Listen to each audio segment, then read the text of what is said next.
হঠাৎই হাসিল নিজের পদচারণের গতি থামিয়ে চলে যায় ডাইনিং টেবিলের উদ্দেশ্যে।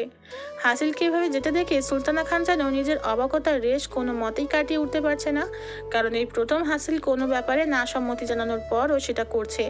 হাসিলের এরূপ পরিবর্তন দেখে সাব্বির মনে মনে বলে ওঠে, নিজের অনুভূতিকে তবে তুই মানাতে শুরু করেছিস। আর বেশি দিন নেই যেদিন তুই নিজমুখী জাদুকে ভালোবাসার কথা স্বীকার করবি। সুলতানা খান নিজের অবাকতার রেশ কাটিয়ে সাব্বিরের উদ্দেশ্যে বললেন, সাব্বির, তুইও আয়, ব্রেকফাস্ট করে যা।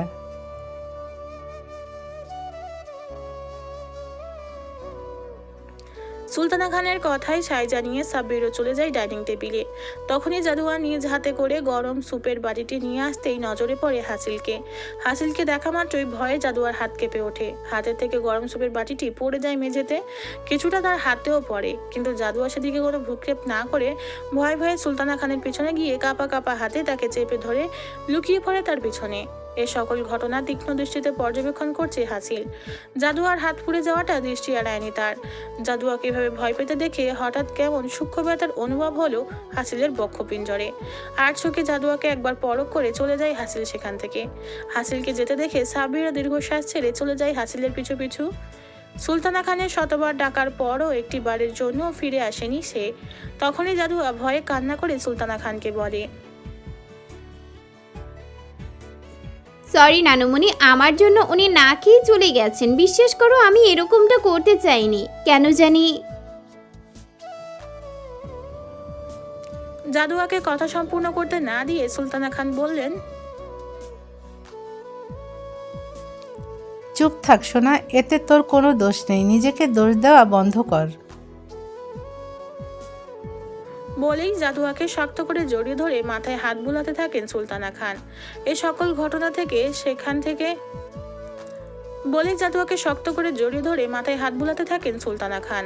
এই সকল ঘটনা থেকে সেখানে উপস্থিত মারিয়াম বেগম মুখ ভেঙিয়ে বলে উঠলেন, আর যে কত ডং দেখতে হবে আল্লাহ মালুম। বলেই হনহন পায়ে চলে যান সেখান থেকে। মারিয়াম বেগমকে ভেবে চলে যেতে দেখে সাথী মুখ ভেঙিয়ে বলে ওঠে, খবিশ মহিলা একটা। হাসিল অফিসে আসার পরও আজ কেন জানি কোনো কাজে মন দিতে সক্ষম হচ্ছে না। কেমন শূন্যতা অনুভূত হচ্ছে নিজ পক্ষে। সবকিছুতেই কেমন বিষাদের ছায়া পরিলক্ষিত হচ্ছে তার। হাসিলের এরূপ অস্থিরতা এড়ায়নি সাব্বিরের চক্ষু। সে হাসিলের দিকে তাকিয়ে একটা দীর্ঘশ্বাস ত্যাগ করে মনে মনে আওড়ায়, তুই কি এখনো বুঝতে পারছিস না হাসিল তোর এরূপ অস্থিরতার কারণ, নাকি বুঝেও না বুঝার প্রতিজ্ঞা করেছিস? ভাবছি। সাব্বিরকে এভাবে হাসিল নিজের দিকে তাকিয়ে থাকতে দেখে ব্রু কুঁচকে প্রশ্ন করে, এভাবে তাকিয়ে আছিস কেন? ভাবছি। হঠাৎই আনমনে বলে ওঠে সাব্বির। সাব্বিরের প্রত্যুত্তরে হাসিল ব্রুকুটি করে প্রশ্ন করে, কি ভাবছিস? হাসিলের প্রশ্নে সাব্বির আমতা আমতা করে কথা ঘোরাতে গিয়ে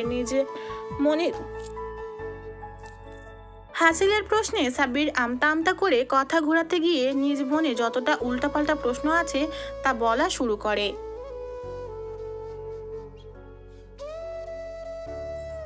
না, ভাবছি। আসলে দেখ, আমরা তো আমজনতা, তাই না? তো আমরা যখন পার্টি করতে চাই তখন টয়লেটে যদি হাই কমোড থাকে তাহলে নর্মাল মানুষ যেভাবে বসে সেভাবেই বসে, আর টয়লেটে যদি হাই কমোড না থাকে, নর্মাল কমোড থাকে, তাহলে নর্মাল মানুষ যেভাবে বসে সে সেভাবেই বসে। এখন আমার চিন্তা হচ্ছে, তুই তো ভাই নর্মাল মানুষ না, তুই কিভাবে পটি করিস? টয়লেটে কি সানগ্লাস পরে পায়ের ওপর পা রেখে পকেটে দুই হাত গুছে তারপর বসিস? আচ্ছা, হাই কমোড বাদ দে, লো কমোডিতে কখনো বসছিস?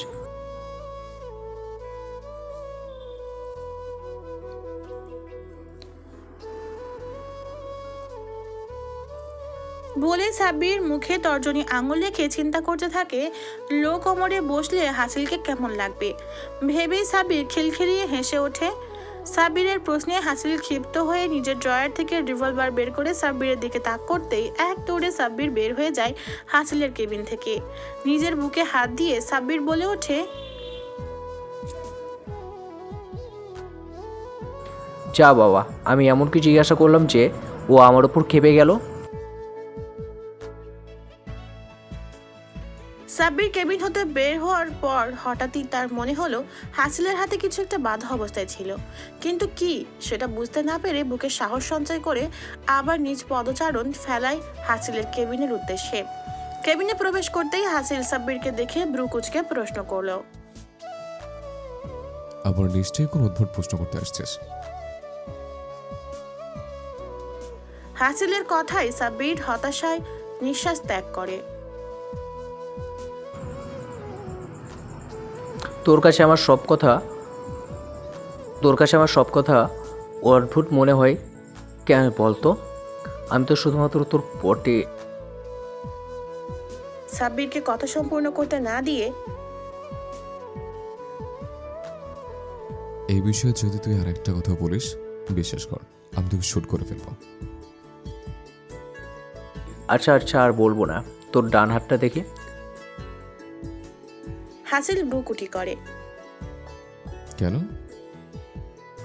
আরে দেখা না। না, যা নিজের কাজ কর গিয়ে। সাব্বির হাসিলের কথায় কোনো প্রতিক্রিয়া না করে একদম হাসিলের নিকটে গিয়ে ডান হাতটা তুলতেই নজরে পড়ে হাসিলের ব্যান্ডেজ করা হাত।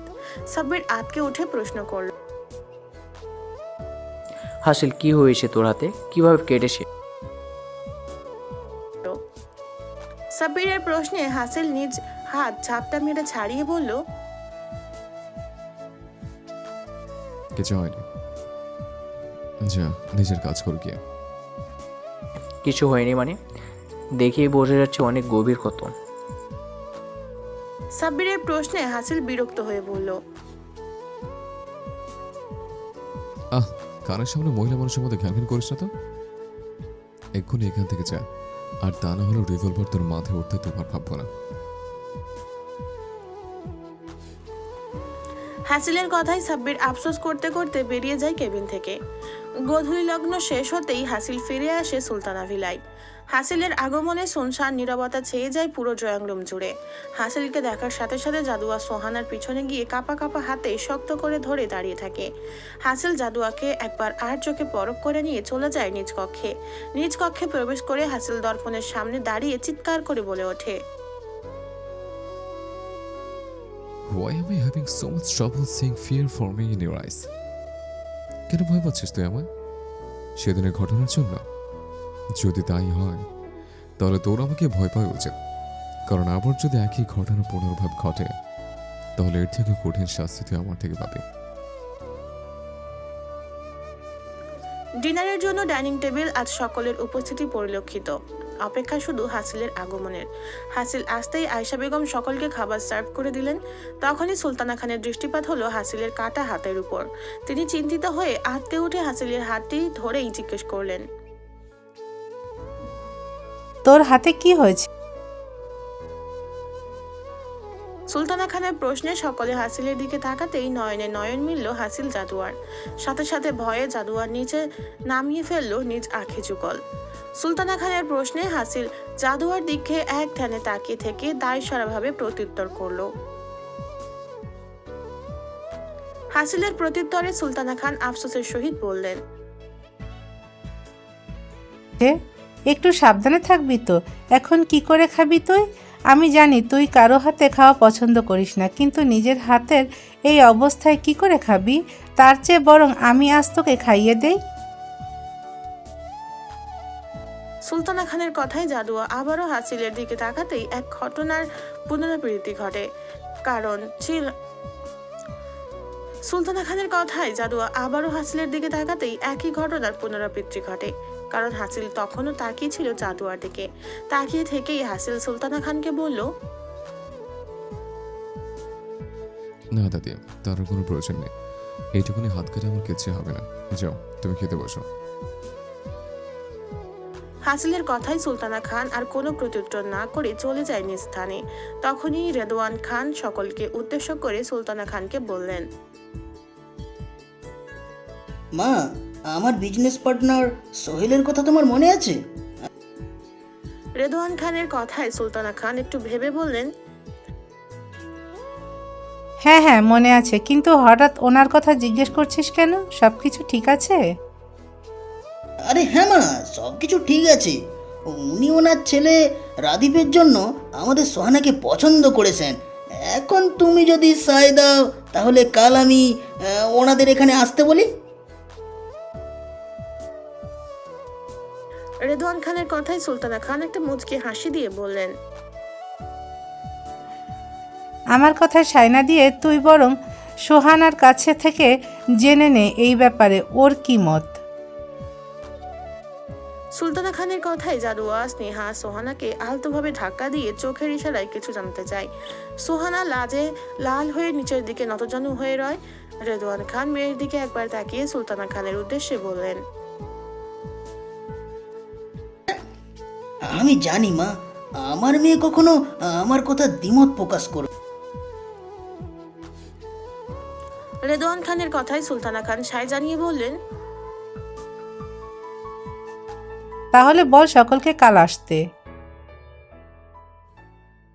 সুলতানা খানের কথার প্রত্যুত্তরে রেদওয়ান খান মুচকি হাসি দিয়ে সায় জানালেন।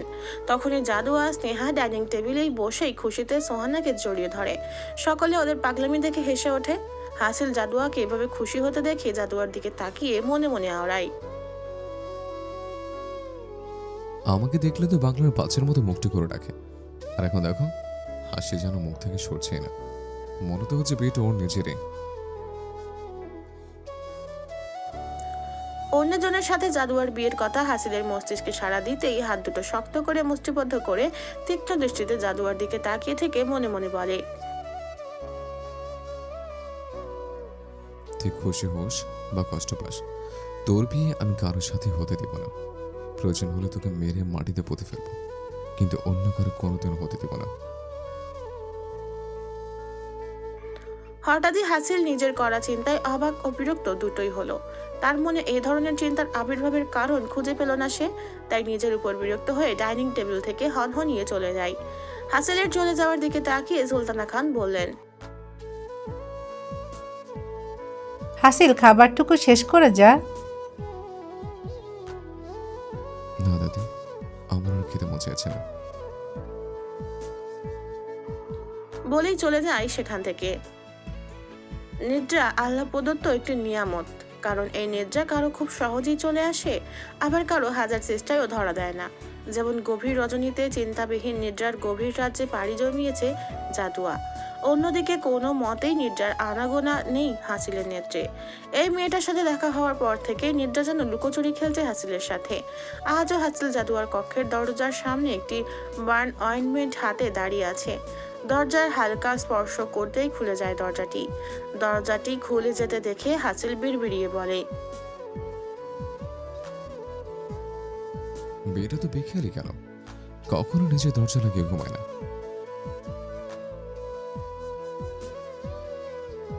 বলতে বলতেই চলে যায় হাসিল জাদুয়ার কক্ষে। ঠিক আগের মতোই আলগোছে হয়ে মোহনীয় রূপে ঘুমিয়ে আছে জাদুয়ার উপর হাসিলের নজর পড়তেই জিহ্বার অগ্রভাগে এক গাল ঠেলে ওষ্ঠ বাঁকিয়ে মনের অজান্তেই হেসে ওঠে হাসিল। শব্দহীন চরণে জাদুয়ার নিকটে এগিয়ে গিয়ে হাঁটু ভাঁজ করে জাদুয়ার মুখশ্রী বরাবর বসে নিজের মুখের শীতল হাওয়ার মাধ্যমে ফু দিয়ে জাদুয়ার এলোমেলো হয়ে পড়ে থাকা চুলগুলোকে সরিয়ে দেয় হাসিল। ঘুমন্ত জাদুয়ার নিজের মুখে শীতল হাওয়া অনুভূত হতেই নড়চড়ে ওঠে। হাসিল একবার ভালো করে জাদুয়াকে পরখ করে নিয়ে জাদুয়ার কোমল হাতটি নিজ হাতে নিয়ে আলতোভাবে জাদুয়ার পুড়ে যাওয়া আঙুলে বার্ন অয়েন্টমেন্ট লাগিয়ে আবার সাবধানে রেখে দেয় জাদুয়ার হাতটি। হাসিল আর বিলম্ব না করে প্রস্থান করে জাদুয়ার কক্ষ হতে। প্রভাতের আগমন ঘটতেই আড়মোড়া ভেঙে ঘুম থেকে জাগ্রত হয় জাদুয়া। সালাত আদায়ের লক্ষ্যে ওয়াশরুমে গিয়ে ফ্রেশ হওয়ার দরুন হঠাৎই মেডিসিনের গন্ধ ভেসে আসে নশারন্ধে। গন্ধের উৎস খুঁজতে গিয়ে জাদুয়া বুঝতে পারে গন্ধটি তার হাত থেকেই আসছে, কিন্তু সে বুঝতে পারছে না তার হাত থেকে কেন মেডিসিনের গন্ধ আসছে। হঠাৎ জাদুয়ার মনে হলো হয়তো নানুমণি তার হাত পুড়ে যাওয়ার বিষয়টা বুঝতে পেরে ঘুমিয়ে যাওয়ার পরে সে তার হাতে মেডিসিন লাগিয়ে দিয়েছে। এটা ভাবতেই জাদুয়ার মুখে একটি প্রশান্তির হাসি ফুটে উঠল। সালাত আদায় শেষে নিচে নামতেই জাদুয়ার দৃষ্টিতে পরিলক্ষিত হলো সুলতানা ভিলায় আজ কেমন আমেজ আমেজ ভাব। আয়োজন চলছে নানা রকম খাবার তৈরির। তৎক্ষণাৎ স্মৃতিচারণ হলো আজ সোহানাকে দেখতে আসবে। জাদুয়াও খুশি হয়ে লেগে পড়লো কাজে, যার দরুন তার মাথা থেকে বেরিয়ে গেল মেডিসিনের ব্যাপারটা। সোহানাকে দেখতে আসার দরুন আজ সকলের স্কুলে যাওয়া বন্ধ হয়। সময় হতেই ছেলেপক্ষের লোক চলে আসে সুলতানা ভিলায় সোহানাকে দেখার উদ্দেশ্যে। সুলতানা ভিলায় তাদের আগমন ঘটতেই সকলে সাদরে আমন্ত্রণ জানায় তাদের। ড্রয়িং রুমে বসতেই এক এক করে তৈরিকৃত খাবার পরিবেশন করা হয় তাদের সামনে। জাদুয়া ও স্নেহা যায় সোহানার কক্ষে তাকে তৈরি করার জন্য। জাদুয়া ও স্নেহা নানাভাবে লজ্জা দিতে থাকে সোহানাকে। তখনই নিজের থেকে ডাক পড়ে সোহানাকে নিয়ে যাওয়ার। নিচে যাওয়ার কথা শুনতেই সোহানার হাত পা কেমন কেঁপে ওঠে। এটা দেখে জাদুয়া প্রশ্ন করে, আপু কি হয়েছে, তুমি এভাবে কাঁপছো কেন? জাদুয়ার প্রশ্নে সোহানা শুকনো ঢোক গিলে বলল, জানি না রে, আমার কেমন যেন ভয় লাগছে তাদের সামনে যেতে। সোহানার কথায় স্নেহা বলল, আজব, এত ভয় পাওয়ার কি আছে, তাড়াতাড়ি চলো, সবাই ডাকছে। স্নেহার কথায় সোহানা মুখ মলিন করে বলল, এই একই কথা আমি তোদের সব সময় বলবো, মনে রাখিস। কথা বলা শেষ হতেই জাদুয়া স্নেহা সোহানাকে নিয়ে চলে যায় নিচে ড্রয়িং রুমের উদ্দেশ্যে। সোহানাকে যেহেতু তাদের আগ থেকেই পছন্দ ছিল, তাই তারা রেদওয়ান খানের উদ্দেশ্যে বললেন, ভাই মেয়ে তো আমাদের পছন্দই, তাই আমরা সময় নিতে চাইছি না। এখন সোহানা মায়ের রাগীবকে কেমন লেগেছে সেটা বললেই আমরা পাকা কথা বলে ফেলতাম।